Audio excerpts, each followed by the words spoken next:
안녕하세요. 수학 멘토 과학 멘토입니다. 네, 이번 질문 다락방 6월 프리뷰 영상으로 돌아왔습니다. 네, 그렇죠. 자, 드디어 벌써 1년의 거의 반이 지나가는 6월이 돌아왔는데요. 여러분들은 어떻게 올해 초에 세웠던 계획들 잘 기억하고 실천하고 계신지 모르겠네요. 저는 다이어트 계획을 세웠었는데 정말요?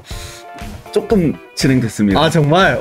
그래도 조금 진행을 했다는 거에서 의미를 가질 수도 있을 것 같은데 저 아직 1년은 6개월이나 남았기 때문에 맞아요. 반이나 남았죠.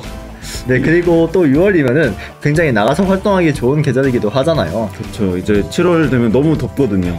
이제 6월 지금쯤이 나가서 놀기 좋은 날 아닌가 싶습니다. 바깥 풍경도 좀 싱그러운 느낌이 아직까지 나고, 그러니까요 너무 방 안에서만 있지 말고 밖에서 나가 노는 것도 굉장히 중요한 일과 중에 하나가 될 것 같습니다.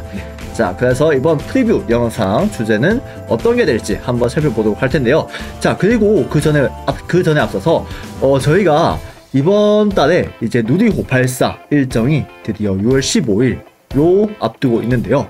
바로 지난달에 저희 과학 주제가 누리호 발사에 관한 질문을 올려주는 내용이었잖아요. 그래서 굉장히 아마 흥미롭게 여러분들이 지켜볼 수 있지 않을까 하고요.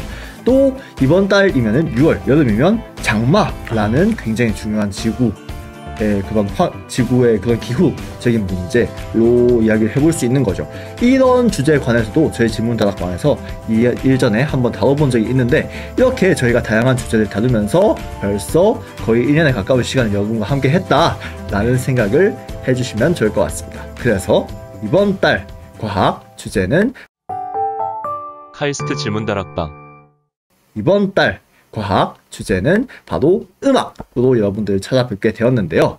음악이라고 하면 사실 그렇게 과학이랑 관련이 있지 않은 예술에 관련된 분야가 아닌가 하는 생각이 드실 수 있어요. 딱 처음 접했을 때는.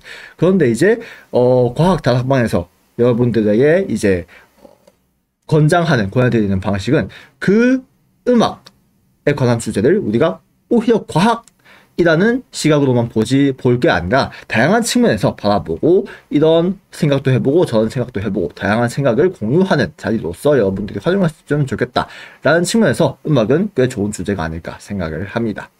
그래서 일단 음악이랑 과학이 일단 기본적인 상관관계는 어느 정도 있다라고 이야기를 할 수 있거든요. 저 이제 제일 많이 나오는 게 화음. 이제 음의 뭔가 높이, 주파수 이런 관계에서 주파수. 네, 수학에서도 사실 많이 다뤄지는 주제라고 생각합니다. 네, 그렇긴 하죠. 사실 주파수, 소리라는 것 자체가 왜 발생하느냐부터 우리가 알아야지 이 음악과 과학의 상관성을 이야기할 수 있다고 하는데요. 이 소리라는 거는 바로 진동, 에너지와 관련된 문제이기 때문에 이것이 물리학적으로 분석이 가능한 부분이 됩니다. 이제 옛날에 배웠던 소리를 들을 수 있는 원리가 기억나거든요. 이제 저희 귀에서 고막이 진동하는. 정확하진 않지만 그쵸. 제가 알기로는 그런 원리가 있는 걸로 알고 있습니다. 맞습니다. 네, 고막이 진동을 증폭시켜주는 역할을 하거든요. 그렇게 확대된 진포를 가지는 그 진동을 우리가 뇌가 인식을 하는 거기 때문에 진동 자체가 바로 소리가 된다.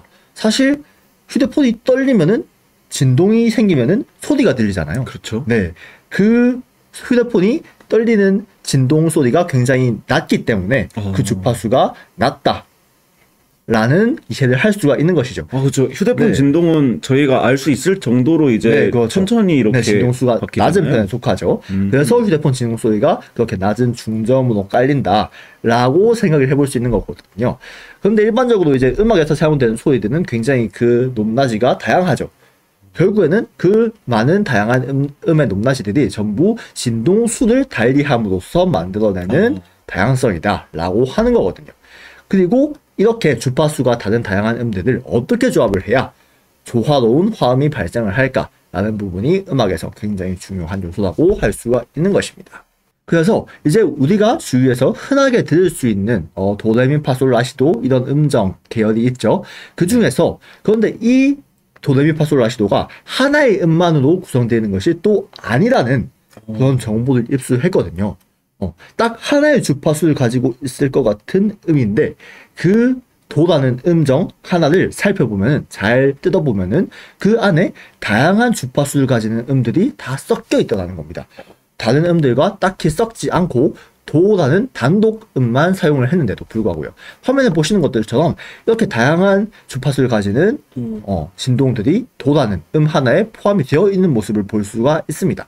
그리고 또 놀라운 것은 이렇게 섞여 있는 주파수들이 모두 도와 비슷한 화음을 가질 수 있는, 도와 화음을 이루었을 때 조화로울 수 있는 그런 음정을 포함한 주파수 계열이라고 하는 겁니다.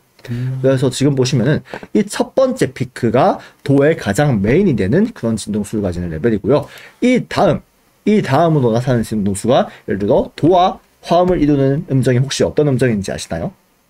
도미솔 그렇죠. 아닌가? 도미솔이라고 많이 이야기하죠. 네. 그 중에서도 특히 솔이라는 음정과 가장 조화를 잘 이룬다 라고 해서 도 다음에 들어가는 음정이 주파수 레벨이 바로 솔입니다. 그럼 이것만 보고도 되게 조화로운 그렇죠. 화음을 찾을 수 있는. 네, 알고 보니까 이 도와 어울리는 화음을 가질 수 있는 주파수는 이미 도라는 음정 하나에 다 포함이 되어 있다라고 하는 것이죠.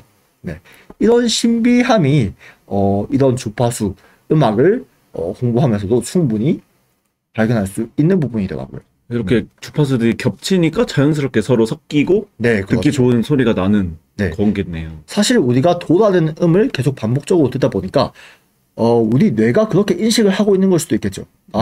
이 음정은 도랑 어울리는 음이다 라고 무의식 중에 각인이 되어버린 건 아닐까 하는 뇌과학적인 측면으로도 충분히 저는 생각을 할 수가 있다고 생각을 하거든요. 네, 그래서 이런 다양한 의견들을 여러분들의 생각에서 나오기를 한번 기대해 보겠습니다. 카이스트 질문다락방. 자, 그리고 또 최근에는 이런 소리라는 것 자체가 진동을 만들어야 한다라는 굉장히 근본적인 물리학적 원리에 입각해서 네. 다양한 방식으로 진동을 만들어내는 기술을 통해 그걸 악기에 응용하는 사례도 굉장히 많아지고 있는 거죠.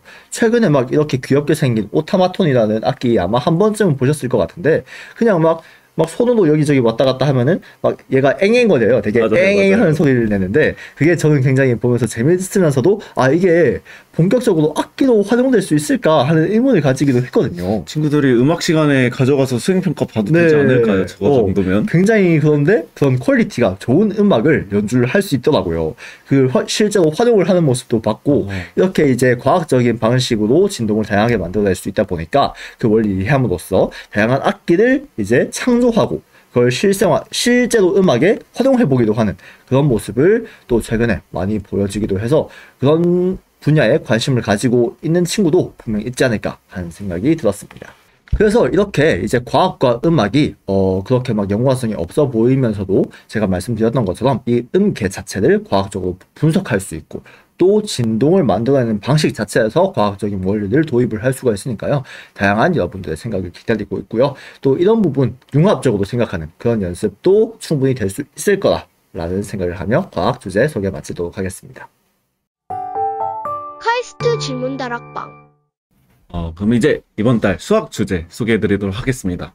저번 달 주제가 이제 학생들의 이제 글들을 보니까 너무 어려웠던 것 같아요. 주제가 어렵기보단 제가 만든 문제가 너무 어렵지 않았나 해서 네. 학생들의 기준을 너무 높게 잡아버린 것 같은데, 그래서 이번 달은 좀 더 쉽게 문제를 만들어 왔습니다. 사실 이렇게 그 키워드 자체가 쉬워지면은 문제가 쉬워질 수도 있지만 이제 생각이 굉장히 자유로워질 수도 있다고 생각하거든요. 그렇죠. 이제 단어 자체가 쉬우니까 이제 학생들이 좀 더 연관시킬 네. 문제 만들기가 쉬워지죠. 그리고 이런 키워드로도 충분히 문제 난이도는 올리려면 올릴 수도 있는 그것도 부분이니까. 맞습니다. 네. 원과 다각형과 넓이가 들어간 뭐 세계 난제 이런 거 만들 수도 있는 거고요. 일단 난제 검색하고 보는 거 아니에요, 그러면은? 예, 여기서 보다시피 네. 이제 이번 달 주제는 원, 다각형, 그리고 네. 넓이입니다. 그래서 여러분이 이 중에 최소 2개 이상 들어간 단어가 들어간 혹은 관련된 개념이 들어간 문제를 만들어서 이제 친구들에게 한번 나는 풀 수 있는데 넌 풀 수 있냐 이런 느낌으로 한번 문제를 만들어 보면 좋을 것 같아요. 그게 그럼, 저희 네. 취지가 맞는 거죠? 그렇죠. 그리고 이제 그러면 다른 친구들의 글에 가서 여러분이 난 풀 수 있다 한번 그래서 답을 남기면 이제 본인이 당연히 문제를 낼 때는 자기가 풀 수 있는 문제를 내서 본인은 답을 알고 있는 게 좋지 않나. 그렇지 않으면 선생님이 다 풀어서 답을 확인해야 되기 때문에. 즉각적 피드백. 그렇죠. 네, 그래서 이걸로 제가 문제를 하나 만들어 왔습니다. 카이스트 질문다락방. 자, 그래서 당연히 이제 원과 다각형과 넓이가 있으면 이제 그 도형들을 짬뽕해서 넓이를 구해보자 이런 문제를 만들 수 있을 텐데요. 너무 친구들의 약간 상상을 한정하는 느낌이 있지만 여러분은 좀 더 다양한 문제를 낼 수 있을 거라 생각합니다. 그래서 이번 문제는 이렇게 변의 길이가 1인 정오각형과 각 꼭지점을 중심으로 하는 두 원, 그리고 길이 반지름이 1인 두 원. 저게 중심인 거군요. 원의 중심. 그렇죠. 이제 여기가 중심으로 하는 두 원이 있을 때 겹치는 영역이 있고 이 영역의 넓이를 그럼 세 도형이 모두 겹치는 영역의 넓이가 네. 바로 A 영역인 거군요. 네, 보통 이 문제를 사각형에서 많이 봤을 텐데 네. 사실 제가 약간 어려운 척 문제를 오각형으로 했지만 네. 사실은 그렇지 않을 수 있습니다. 저 그런가요? 친구들이 네. 이것만 보고 오각형 어떻게 구하지 할 수 있지만 네. 사실은 그렇죠. 사실 겹치는 영역의 넓이만 여기까지 힌트는 여기까지. 네, 알겠습니다. 약간 친구들에게 낚시 문제로 이렇게 여러분이 내도 좋을 것 같습니다. 저는 사실 그런데 너무 이런 타입의 문제를 많이 접해서 그런지 모르겠는데 이런 문제를 보면 그냥 풀이 방법이 한 가지밖에 안 떠오르거든요. 그래서 이제 그런 풀이 방법을 조금 다양하게 알아볼 수 있는 시간도 가질 수 있지 않을까 하는 생각이 들어서요. 그렇죠. 네. 여러분이 가진 뭐 다른 친구들이 내 문제를 풀면 다른 친구가 이미 풀었네 하고 넘어가지 말고 그렇죠. 여러분 난 이렇게 풀었는데 하면서 자랑을 하는 네. 그런 시간을 여러분이 저희 질문 다락방에서 가지면 좋을 것 같습니다. 특히 저는 도형에서 그런 부분이 정말 활용이 잘 될 수 있다고 생각하거든요. 다양한 풀이 방법을 제시할 수 있을 만한. 맞아요. 네. 혹시 뭐 이런 그냥 되게 다각형적인 이런 걸로 해도 되지만 나 적분 쓸 줄 아는데 하면서 하는 친구도 있을 수도 있고 네, 그래프에 옮겨가지고 그렇죠. 나 2차 곡선 시가 아는데 이런 거를 한번 기대해 보도록 하겠습니다. 네. 네, 그럼 많은 참여 부탁드릴게요. 카이스트 질문 다락방. 자, 그래서 이번 6월달 질문 주제는 과학의 경우에는 음악이었고요. 수학 같은 경우에는 원, 다각형, 넓이 이렇게 세 가지 키워드를 주어드리게 되었습니다. 네, 여러분 이제 많은 참여 부탁드리고 이제 질문만이 아니라 항상 이제 다른 친구들의 질문에 댓글을 남기는 이런 문화를 만들어 주시면 좋을 것 같습니다. 네, 그러면 이번 달도 잘 부탁드리겠습니다. 네, 여러분 구독과 좋아요, 알림 설정까지 부탁드립니다. 안녕. 안녕.